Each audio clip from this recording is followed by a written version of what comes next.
Hey guys, it's Tim and this is the Wrestling Wrap-Up. A handful of stories brought to you in one easy to watch video. It is November 9th, 2018. Now let's get to the news. So first off, it was announced that this weekend at ISM Raceway, or for you NASCAR purists, Phoenix Raceway as it was known 1 year ago, Matt Hardy will actually be a special guest at the racetrack as he will actually drive the pace car for Sunday's Monster Energy NASCAR Cup Series Can-Am 500 event, opening up the race. It's a little odd that Matt Hardy is the one that's going to be there. Usually, when somebody is the honorary pace car driver for a NASCAR race, they either get somebody that is associated with the sponsor of the race or somebody that is kind of linked to the area where the racetrack is taking place or a special event that's taking place in that city. And Raw's going to be, I think, in Kansas the next night. So it's not like WWE's even near Phoenix that week, but Matt Hardy will be driving the pace car at the start of this coming Sunday's Can-Am 500. If you guys want to check it out, the race will be live on NBC Sportsnet. So in an interesting twist, we have heard that it looks like Impact Wrestling is going to need a new home, at least a new television home in 2019. They already got moved to the 10 p.m. hour on Pop TV, and now it looks like Pop may slowly get rid of Impact. With that, this week during Impact Wrestling, there was a video that played, a commercial, I guess you can say, for Aro Lucha. Aro Lucha is a startup company that started in 2017. They touted Rey Mysterio as a quote-unquote owner or stock owner in the company. And the commercial that aired was actually a sizzle reel from 2017 showing Rey Mysterio, new WWE signee Lacey Lane, and their quote-unquote authority figure, Rebby Hardy. It's unknown exactly if this means that Aro Lucha is coming to Pop TV in 2019 like it says in the commercial, as both Pop TV and Aro Lucha has yet to make a comment on this commercial airing during Impact.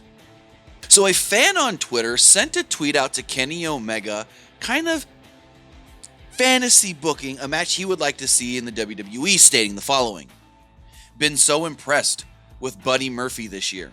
Reminds me a lot of Kenny Omega. Would love to see the two of them square off one day." Omega would go on to respond to this, stating the following: "I did the weight drop thing, like Buddy, for my chance.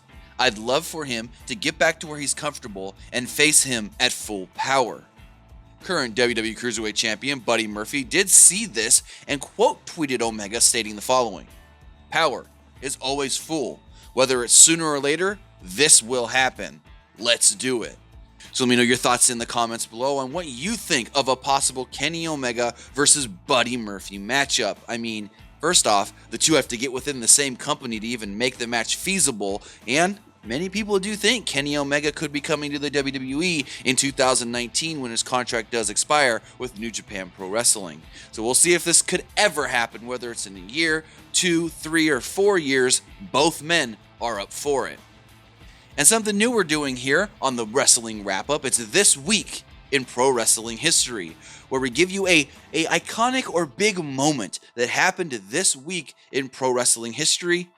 And this moment actually happened on this day, November 9th. It's the Montreal Screwjob.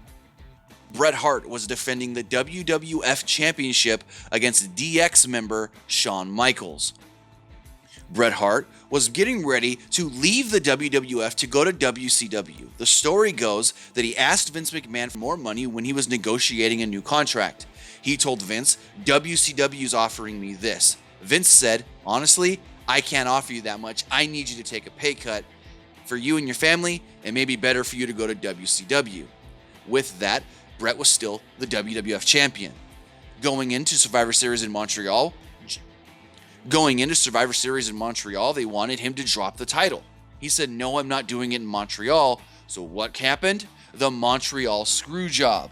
In the match, Shawn Michaels would put Bret Hart in the sharpshooter, and Vince would then tell referee Earl Hebner to call for the bell, stating that Bret tapped out, when we all know Bret never tapped.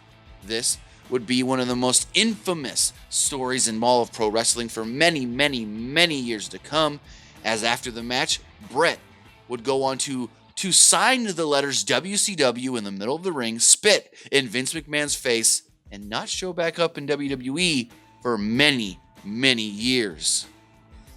So it's not a really big secret that Undisputed Era member Roderick Strong is in a relationship with recent WWE signee and one quarter of the MMA Four Horsewomen Marina Shafir.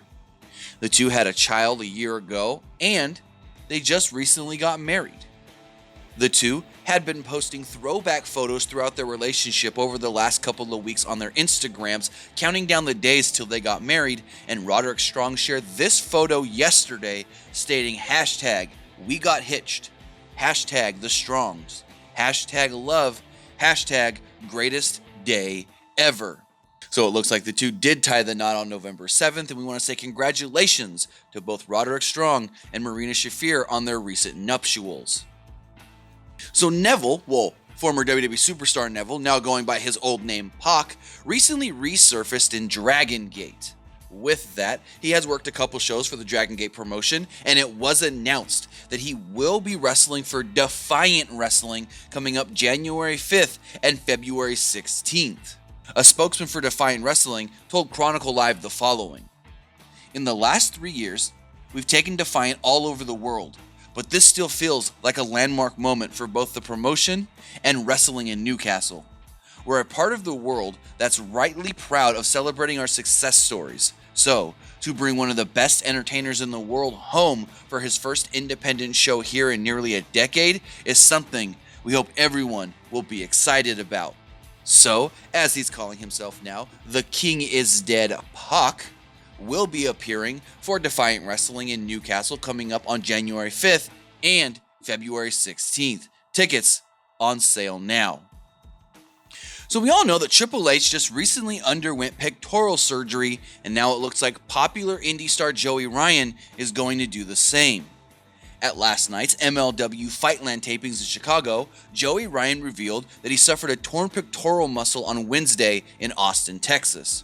Ryan tweeted the following: "Had a blast teaming with Swoggle tonight in Chicago, but it's true, I tore my pec.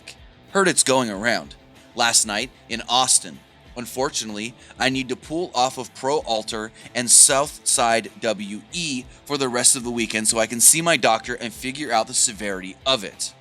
As of right now, it is unknown the severity of Joey Ryan's torn pec injury, if he's going to need surgery just like Triple H did. Though if we do hear anything else on Joey Ryan's injury, we will for sure keep you updated on that. Well, that's going to do it for this episode of the Wrestling Wrap-Up. Let us know your thoughts in the comments below on all the stories we covered today, and as always, remember to like and share this video, like us on Facebook, Instagram, and Twitter, subscribe here on YouTube, and follow PWUunlimited.net for the latest in pro wrestling news.